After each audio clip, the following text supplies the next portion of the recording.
This week on Act Out, Amazon gets cozy with the CIA, DHS, and ICE. Here's what the Silicon Valley beast has to gain and to offer in this growing Orwellian nightmare we call the US of A. Next up, the Nobel Peace Prize winner you didn't hear about and why. Hint, Uncle Sam and white so-called feminism don't like talking about genocide. Finally, Desiree Lynn joins the show again, this time to talk about the situation on the ground in both North Carolina and Florida, after first hurricanes, then the government battered and beat the residents.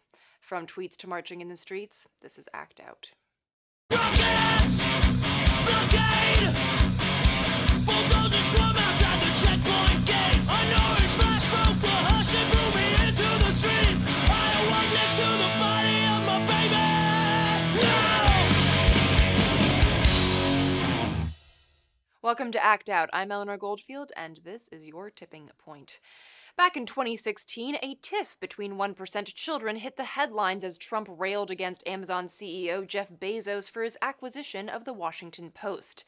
As Trump noted in a rally in Texas in February of 2016, I have respect for Jeff Bezos, but he bought the Washington Post to have political influence. He owns Amazon. He wants political influence, so Amazon will benefit from it. That's not right. And believe me, if I become president, oh, do they have problems. They're going to have such problems. So yeah, right out of the gate here, there are huge issues. First of all, with a walking puss bag of an elitist billboard complaining that someone is making business moves for political gain, or indeed vice versa. But the interesting thing here is that it seems, quite astonishingly, that Trump lied. Unless, of course, he meant that Amazon would have problems counting the wads of cash that they'd get from the Trump administration. A recent report by Mi Gente titled Who's Behind ICE found that Amazon is one of two main companies behind multi-billion-dollar tech developments, providing the collection, storage, and management of the vast amount of information required by ICE to increase its reach to the levels promised by the Trump administration. Both companies have enabled DHS to apply new technologies and expand its data sharing capabilities to undermine and get around any local protections that were hard fought and won by immigrant rights organizers. Amazon and the other top company, Palantir, have basically secured their positions as the foundation of the deportation dragnet, with Amazon's main role being in cloud technology, where it serves as DHS's database for immigration case management systems and biometric data for 230 million unique identities, mostly fingerprint records, alongside 36.5 million face records and 2.8 million irises. And while Amazon currently has contracts with only DHS, not ICE, this past summer, ICE officials had a nice little sit-down with Amazon to discuss the new recognition face scanning system. Meanwhile, Congress was not notified of this meeting that apparently went really well, piquing ICE's interest in technology capable of distance identification along the border. ICE gladly admitted interest in this type of technology with regards to, quote, criminal investigations related to fraudulent activities, identity theft, and child exploitation crimes. Which would be hilarious if it weren't so horrific that the crimes against humanity which ICE perpetuates via tearing families apart and shoving children into cages are not considered child exploitation. Amazon workers and immigrant advocacy groups have come down hard on Bezos and the company for being willing to work with the likes of the DHS, ICE, and the CIA, the latter of which Amazon has such a cozy relationship with that the CIA Deputy Director for Science and Technology called it a, quote, closer partnership than I've ever seen in my career. But hang on, everybody. Bezos has donated money to fund scholarships for undocumented immigrants. He can't be that bad. Oh, the seductive veil of the charity industrial complex.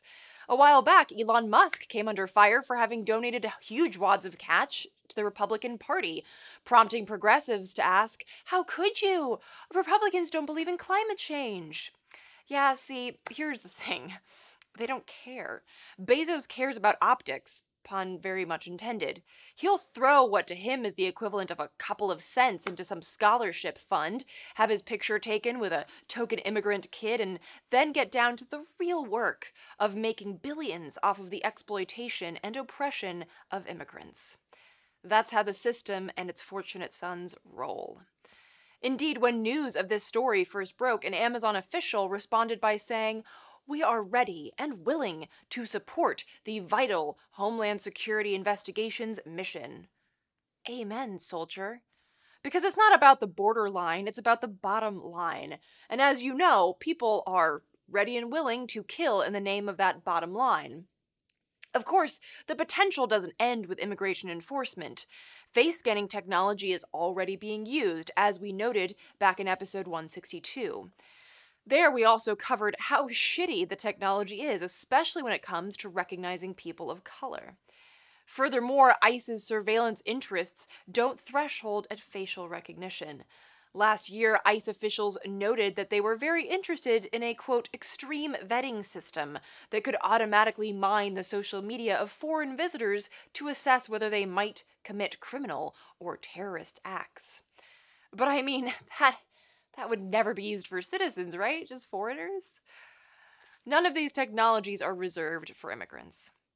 Of course, even if they were, that would also be grotesque and unacceptable. But the widespread implications here are far more Orwellian than even Orwell himself could have thought up. And they're all wrapped up in the banal and polished facade of political business partnerships. In Mihente's report on Amazon's nefarious dealings, they call on folks to engage with both political allies and private companies, demanding that both refuse to do any work that would support the human rights violations meted out on immigrant communities. To take it even further and perhaps simplify it, state surveillance is unacceptable. State surveillance bolstered by the private sector is also unacceptable. Do not be silent on this issue. Do not be silent and seek comfort in your citizenship status, because all that passport means is that you're already well nestled in their system.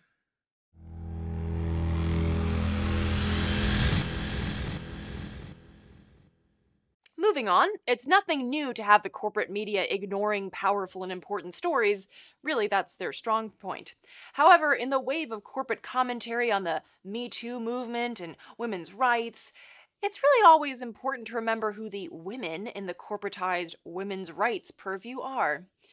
Yazidi woman Nadia Murad won the Nobel Peace Prize this year for her incredible work as a champion for the rights of women and the Yazidi people. The Yazidis are an ancient ethnic and religious group that have lived, among other places, in the Sinjar Mountains in northwestern Iraq, on the border with Syria for upwards of 4,000 years. In 2014, Murad was kidnapped from her small village in the Sinjar mountain region during an ISIS or Daesh attack. Her 6 brothers and mother were murdered shortly thereafter, she was handed off and sold into sex slavery, along with more than 3,000 women and girls, some as young as 9 years old. Murad eventually escaped to Germany, where she soon began the difficult task of amplifying the voices of her people, as well as petitioning the international community for help. In 2016, the UN officially recognized the ethnic cleansing of the Yazidis as genocide. Her attorney, Amal Clooney, recently pointed out in an interview, okay, but what is the UN going to do about it? Well, as we've seen with cases such as Palestine, the UN doesn't and can't do much. They're an international organization of opinions. But without any legislative power or authority, those opinions don't really mean a whole lot. The power of media in raising awareness and the spread of information holds far more hope in both the amplification of these messages as well as pushing for calls to action. British media has interviewed and covered Nadia Murad several times on several different channels. And while alternative media here in the US, the same alternative media that's being censored and suppressed, while alternative media in the States has covered Murad in this issue, this is what came up when I searched CNN's website for her name. Option 1, Amazon. Look out, Nadia, they now have your iris scan. And option 2, try a smarter web search. Touché, CNN. Silly me for looking for journalism on your website. So, this media blackout smacks of two things. First off, Murad represents non-white women of an ethnic and religious minority. Not only that, but she represents the refugee class, something we're actively trying to avoid caring about or for. Because white feminism is about elevating white women to the white male pedestals of power in a capitalist, colonialist, imperialist oligarchy, as evidenced by the recent round of applause given to Lockheed Martin CEO Marilyn Hewson, who topped Fortune's list of most powerful women in business. The women, quote, building America's military machine. In short, white feminism isn't actually feminism at all. It's white female capitalism. It is racist, it is bigoted, it is oligarchic, and it is proud. White feminism doesn't own the levers of power in this state, but they know the guys who do. And neither the guys nor the Pussyhat Clintonites give two shits about Murad and her plight. Which leads us to point 2.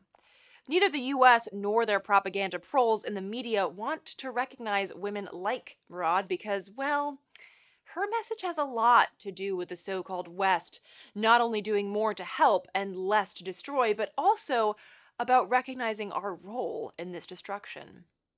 And that's just not something we do. As noted in a recent article in The Nation on Murad and a documentary on her work titled On Her Shoulders, help is painfully slow and scarce in coming, as is admission of Western responsibility for the trauma of the Yazidis and the region writ large. In this way, On Her Shoulders is in many ways a film about the West, and Western treatment of the trauma wrought by far-flung wars. Indeed, Murad makes a point of saying that this isn't a job for her, that what she's doing is asking for actual help. But the pity and admiration showered on Murad is easier and makes American audiences feel good about ourselves. We're all in for a tearjerker, just don't ask us to do anything about it. Whether that it is a drowned Syrian child, a starving polar bear, or a survivor of sex slavery and genocide. At the core of much of this flippancy is our role in all of the above examples: war, terror, and climate change. Corporate media works hard to distance the US from any human rights violations so that we can maintain our moral authority on all things human rights. At the same time, with regards to Murad's plight, the US helped create the monsters who destroyed her village, killed her family, and sold her into sex slavery. Not to mention the fact that our close allies funded and are funding ISIS still to this day, and we're well aware of it, and keep funding our allies, thereby we are still funding ISIS. Losing at a really sick game of solitaire. So to recognize her plight is to recognize our role in it, and our grotesque inaction in both recognizing genocide and doing anything to stop it. Therefore, it's easier to pity from afar while sidestepping responsibility. For instance, back in 2016, Liz Hume of the Alliance for Peacebuilding wrote in an op-ed in The Hill demanding that the US recognize the Yazidi genocide and then use this recognition as a springboard for action. But the political response was limp at best. Some, both inside and outside the Obama administration, have argued that since violence is being committed against people of all faiths, this case cannot be considered genocide against the Yazidi people specifically. In other words, yeah, I mean, it's a problem, but you know, everything's kind of a problem, so I mean, where do we even begin? It's really just best to not begin at all. Regardless and because of our inaction, Murad continues to be outspoken in urging the international community to act. The idea that a young woman who has been through this hell should have to ask for help at the cold gates of global political power is disgusting. Our job, particularly as white women in America, is to amplify this ask, this call. It is to dismantle the oppression masquerading as feminism, exemplified by women such as Lockheed Martin CEO Marilyn Hewson, who is quite literally making bank off of the murder, torture, rape, and oppression of women like Nadia Murad. Put simply, we have to take a step back and analyze what feminism really means, what we Western women know and don't know. As discussed in my interview with Kurdish activist Dilar Dirik back in episode 118, we women in the West think we're so advanced, so enlightened. while women in northern Syria and Iraq are building flat structure feminist societies with a Kalashnikov in one hand and their sister's hand in the other. Indeed, Yazidi women who have been trained by the YPG, the Kurdish forces, as they battled ISIS and stood strong with and for their communities. That is feminism. That is strength, power, and resilience. Feminism is not a war-shaped paradigm, one that sees rape as a weapon of war and remains quiet for profit's sake. It is not a paradigm built on racism and oppression. These are antithetical to the core concepts of feminism. We must educate ourselves, our communities, and fill in the gaping chasms of care and understanding left by corporate media and our government. So share this video, and in your own circles get to work on dismantling oppression, using such stories as Murad's as well as the facade of feminism as tools and starting points.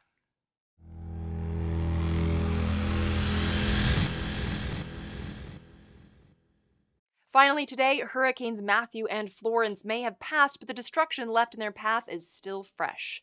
The cameras have clicked off, and federal aid is an oxymoron, as highlighted by the recent report that North Carolina will receive less than 1% of the federal funds it requested to cover damages associated with Hurricane Matthew. Still, people are in desperate need, and the only ones who are really doing the hard work of community care are small groups and organizations working in solidarity, not charity, being led by the community members rather than dictating from a hierarchical detachment. Joining us once again on the show to talk about mutual aid and the situation on the ground in both North Carolina and Florida is Desiree Lynn with Mutual Aid Disaster Relief. Take a look. So first off, give me a rundown of where you've been since the hurricanes hit. So, just about like in the final, I guess, day or hours of Hurricane Florence, I was in Wilmington. I got in and was able to stage with some other autonomous folks that were responding, doing mutual aid work there. So I was able to spend some days there doing supplies and distribution. And then since Hurricane Michael hit up in the Panhandle, I've been spending time in Panama City, particularly going to the low-income housing projects, which are all facing eviction from landlords with very little notice. Most of them are 1 to 3 days. And been trying to get legal information for pro bono lawyers that are standing by to assist folks with, like the issues of displacement that they're facing now in a time, especially where they have limited access to fuel and movement, things like that. But these are low-income families that obviously don't have the ability to just, I'll just go check in at the Hilton or something.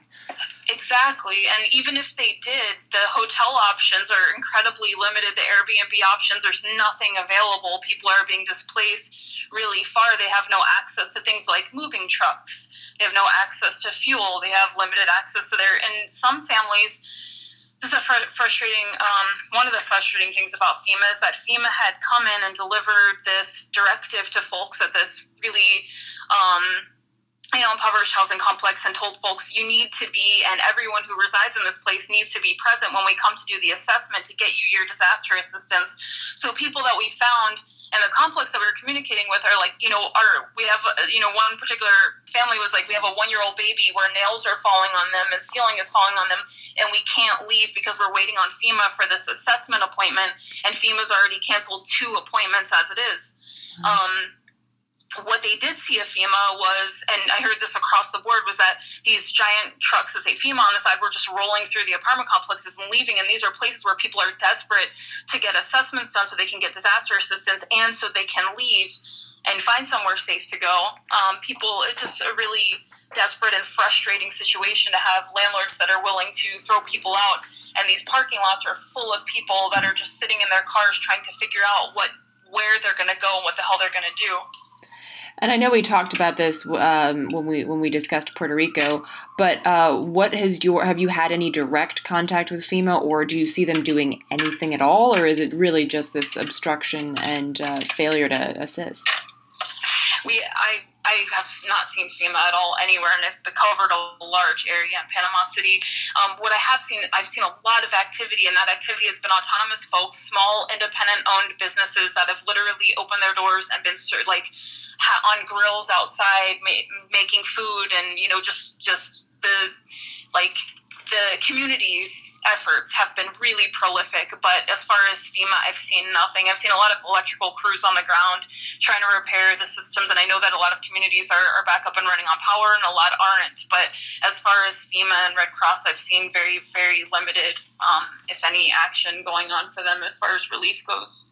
Could you talk a little bit more about the concept behind solidarity versus charity?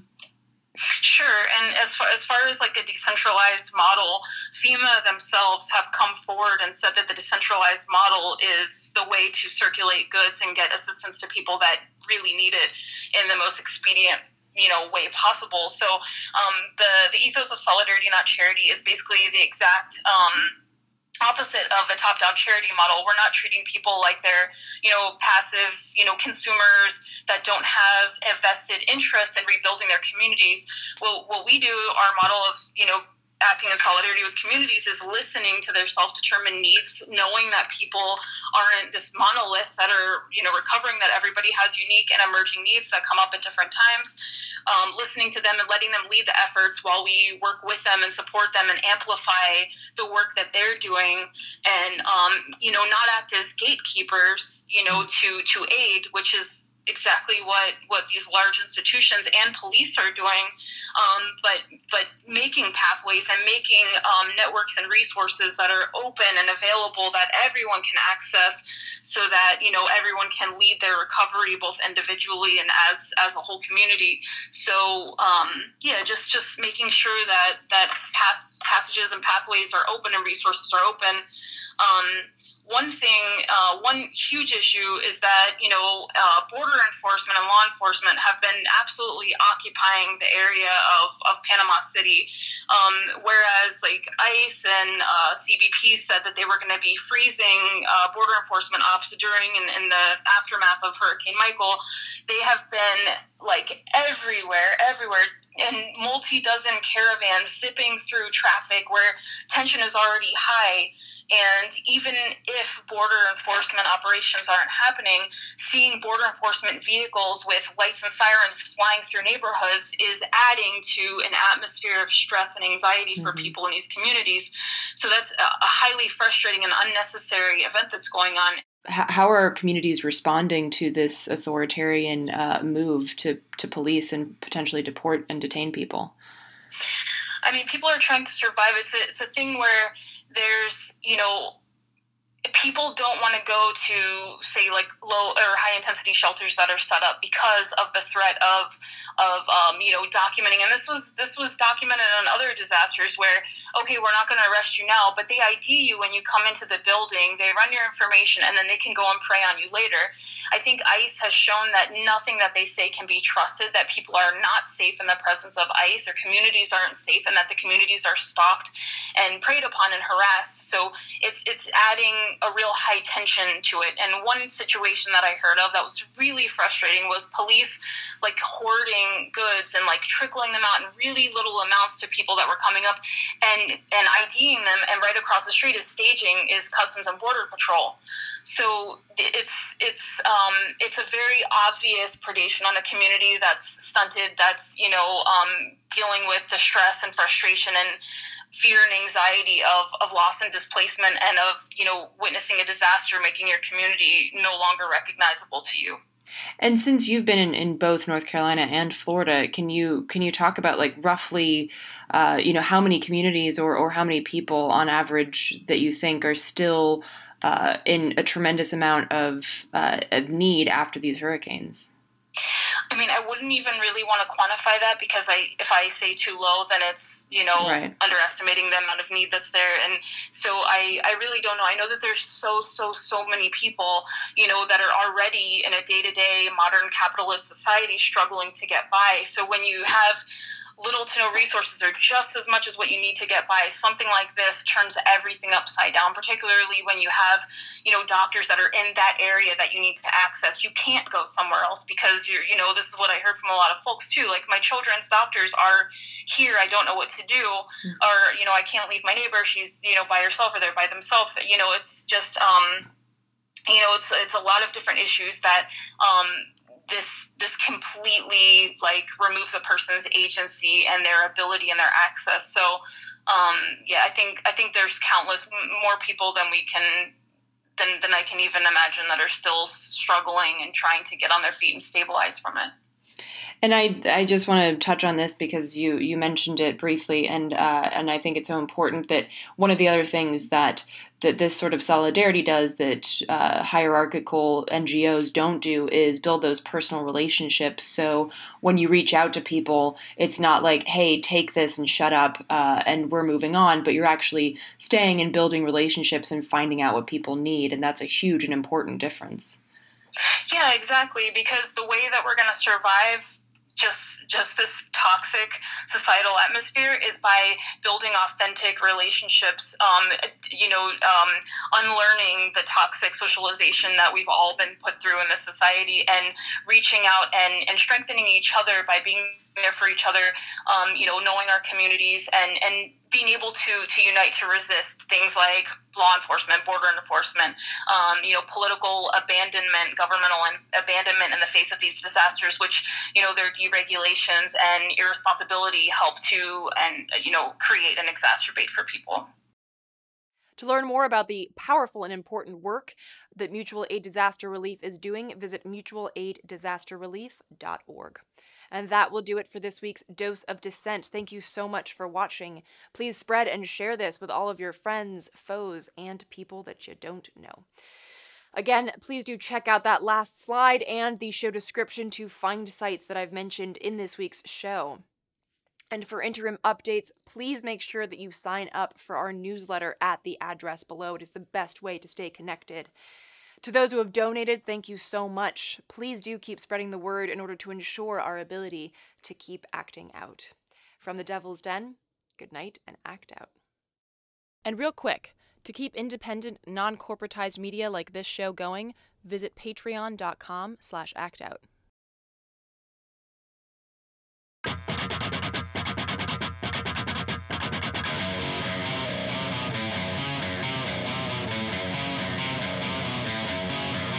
I can hear the boots are stomping. Come on, boys, let's get some rocks to throw. I can't stand to hear my father cry anymore. Time we left for nothing, motherfuckers dead in the road. We've been begging up inch by inch, we got nowhere else to go. It's been too many years since you pushed inside my shove. I'm not a violent man, but I will kill for what I love.